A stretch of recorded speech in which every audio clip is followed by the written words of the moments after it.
Derrière ce miroir sans teint, la salle commune où ont le droit de se retrouver certains des 154 prisonniers de Guantanamo. En cas de bonne conduite, les détenus sont autorisés à socialiser entre eux.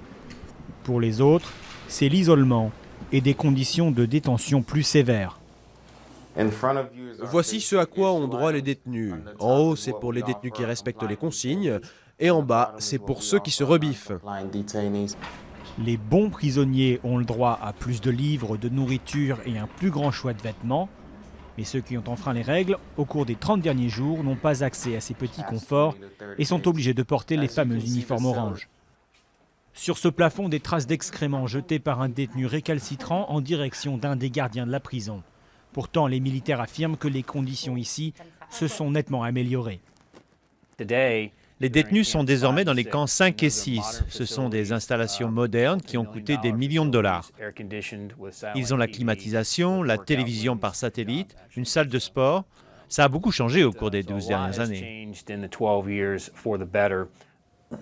Zach, lui, entretient le dialogue avec les prisonniers.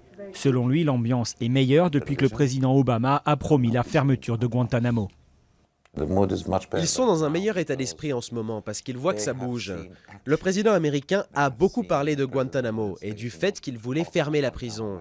Les prisonniers parlent de leur transfert, ils se demandent où ils vont aller et quel pays va les accueillir.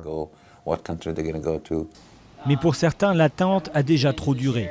C'est ici, grâce à ces tubes insérés dans leurs narines, que les docteurs nourrissent de force les détenus qui sont en grève de la faim. Une pratique dénoncée par les avocats, même si pour eux, le vrai problème reste le vide juridique dans lequel les détenus sont piégés. Le côté inhumain et les abus et maltraitances physiques des années précédentes, ce n'est plus vraiment le problème pour la plupart de ces hommes. Le vrai problème, c'est qu'après 12 ans de détention sans chef d'accusation, ils ne savent toujours pas si, oui ou non, ils vont sortir de prison et quand.